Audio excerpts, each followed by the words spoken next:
బనకచర్లపై AP నీటిపారుదల శాఖ మంత్రి Nimmala Ramanaidu power point presentation ఇస్తున్నారు. లైవ్ చూద్దాం.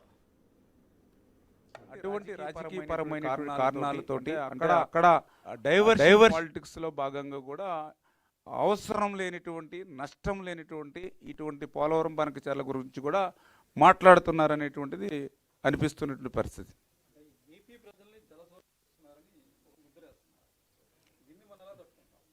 చాలా క్లియర్గా చెప్పాము ఇప్పుడే, అందుకే మీ అందరికీ చెప్పడం జరిగింది.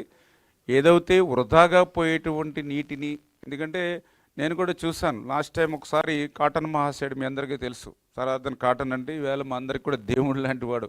అటు గోదావరిలో ఆ యొక్క ధవళేశ్వరం బ్యారేజ్ కానీ, అదేవిధంగా కృష్ణానదికి ప్రకాశం బ్యారేజ్ కానీ నిర్మాణం చేయడం ద్వారా ఈవేళ ఈ యొక్క డెల్టా ప్రాంతం అంతా కూడా సస్యశ్యామలై. ఎందుకంటే అంతకుముందు ఈ బ్యారేజీలు లేనప్పుడు మేము కూడా తాటి దుంపలు, తేగలు, ఇంకొకసారి అవి కూడా దొరకపోతే బంకమట్టులో పెరుగు కలుపుకుని తిన్నటువంటి రోజులు ఉండేవి ఆ రోజు డెల్టాల్లో.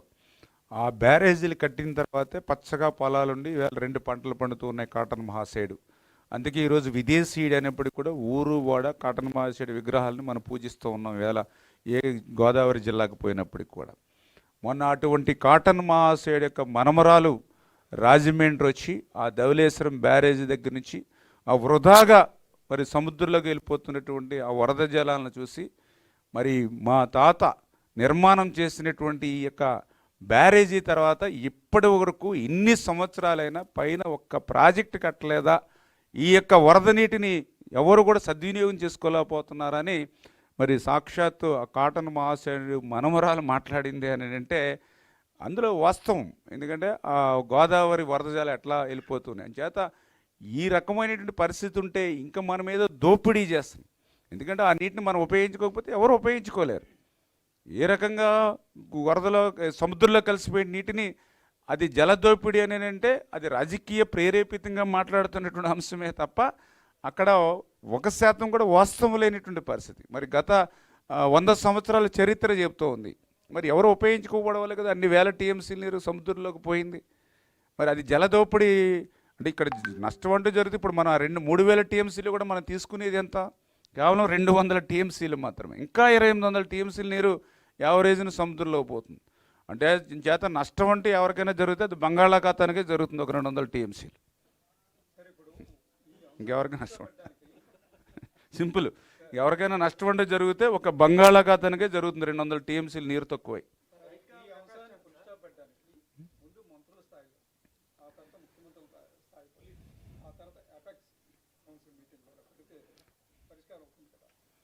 ఇప్పుడు ఇది అంత జటిలమైనటువంటి సమస్య కాదు. ఎందుకంటే కేవలం ఇది మేము ముందే పదే చెప్తూ ఉన్నాం, ఎవరికి ఏ విధమైన ఇబ్బంది లేనిటువంటిది వరద జలాలను మాత్రమే మనం వినియోగిస్తున్నాం. దానికి సంబంధించి కూడా మనం రికార్డెడ్ కానీ ఇప్పుడే మనం చెప్పాం ఎపెక్స్ కౌన్సిల్ కూడా కానీ, అదేవిధంగా సిడబ్ల్యూసి కూడా మనం ప్రాథమిక నివేదిక ఇచ్చాం సిడబ్ల్యూసికి. ఆ సిడబ్ల్యూసి ప్రాథమిక నివేదికను అనుమతించిన తర్వాతే మనం మళ్ళీ డిపిఆర్ కూడా మనం సబ్మిట్ చేస్తాం.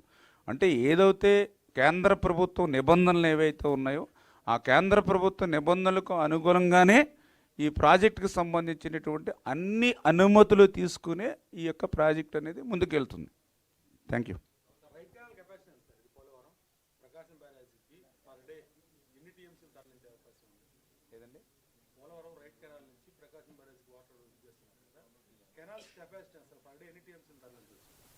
అంటే ఈ పోలవరం ఏదైతే రైట్ కెనాల్ ఏదైతే ఉందో మనం అది 17,500 క్యూసెక్కుల నీరు ఏదైతే ప్రతిరోజు కూడా మనం ప్రకాశం బ్యారేజీకి తీసుకెళ్తూ ఉన్నాం. అయితే ఆ రైట్ కెనాల్ని ఇప్పుడు మళ్ళీ ఈ యొక్క పోలవరం బనకచర్ల ప్రాజెక్టులో భాగంగా దాన్ని ఎక్స్టెండ్ చేస్తే మళ్ళీ ఎందుకంటే మనకి మినిమం ఒక 3 టీఎంసీలు నీరు అవసరం అవుతుంది పర్ డే. 3 టీఎంసీలు, ఎందుకంటే 2 టీఎంసీలు బనకచర్ల తీసుకెళ్తే 1 టీఎంసీ కృష్ణ స్థిరీకరణ కావాలి. అంటే దగ్గర 33,000 క్యూసెక్కుల నీరు మనకు రావాల్సి ఉంది. అది రైట్ కెనాల్ ద్వారా మనకి 17,500 ఇప్పుడు మనకు ఆల్రెడీ ప్రజెంటు నిర్మాణం చేసి ఉంది. అందుకే మనము ఆ యొక్క ఎక్స్టెండ్ చేయాలని అంటే మళ్ళీ ల్యాండ్ ఎక్వేషను మళ్ళీ ఇవన్నీ కూడా ఆలస్యం అవుతుందనేటువంటి ఉద్దేశంతో ఏదైతే ఈ రైట్ కెనాల్తో పాటుగా మనము ఎత్తిపోతలది అంటే మనం గోదావరికి సంబంధించి తాటిపూడి ఏదైతే తాటిపూడి ఎత్తిపోతలు ఏదైతే ఉందో ఆ తాటిపూడిని మనం ఎక్స్టెండ్ చేసుకుంటూ దాని నుంచి కూడా మనము ఈ 33 క్యూసిక్లు రెండు కలిపి ఇక్కడికి మనం కృష్ణా నదికి తీసుకొచ్చేటువంటి విధంగానే ఈ యొక్క ఫస్ట్ ఫేజ్లో ఫస్ట్ సెగ్మెంట్లో మనం ప్లాన్